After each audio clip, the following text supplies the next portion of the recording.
There's a man who gets up at 5 in the morning to run. Not in January, in July. Nobody knows he does it. There's no announcement, no before picture, no countdown. And that's exactly why he's still doing it. Here's what nobody tells you about January.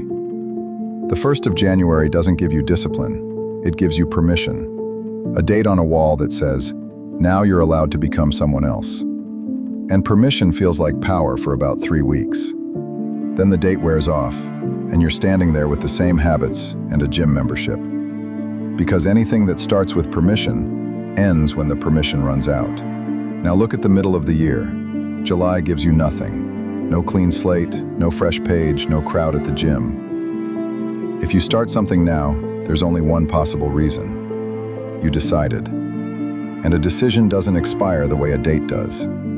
That's the entire difference between the people who restart every January and the people who quietly change their lives one random Tuesday. Not talent, not willpower, just where the start came from, outside or inside.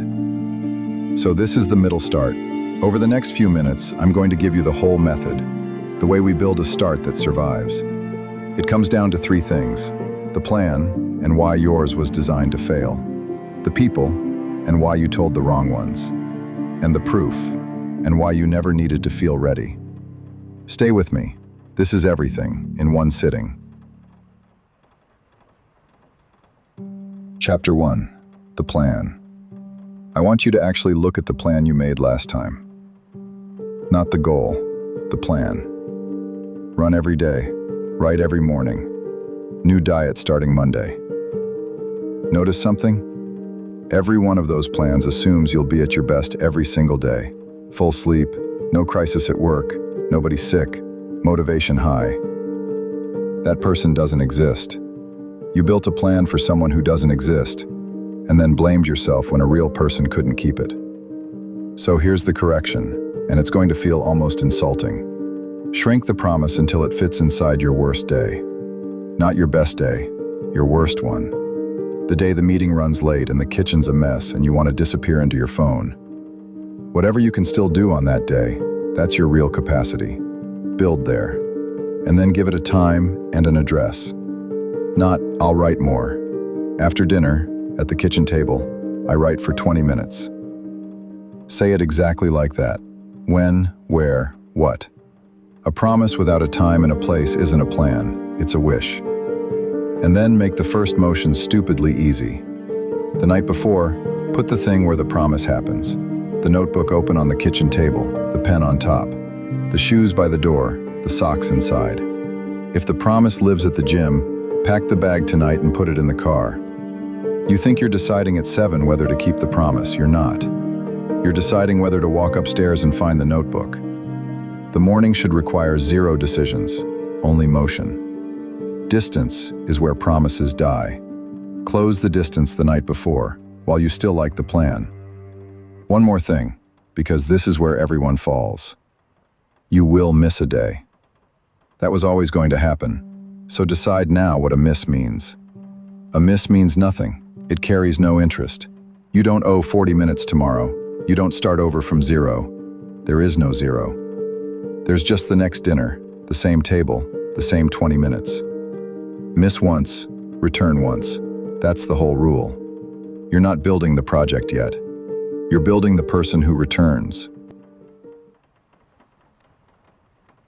Chapter 2, the people. Here's an uncomfortable question. When you announced your last big plan, what were you actually asking for? Be honest. You weren't asking for help. You were asking for applause. And you got it. The likes, the proud of you, the fire emojis. It felt like progress. It was payment. You collected the reward for the change before making the change, and some part of your brain quietly closed the account. That's why the loudest announcements so often come from the people who never ship. So the method flips it. Keep the plan boring and quiet in public, and tell exactly one person in private. Not an audience, a witness. Choose someone who won't perform for you. Not the friend who says you're amazing no matter what. The one who's calm, slightly hard to impress, and actually shows up places. Then say these words. I'm doing 20 minutes after dinner, most days. Don't cheer for me. Just ask me on Friday how many days I kept it. That's the whole conversation. You're not asking them to carry you, you're asking them to see you. And being seen does something applause never does.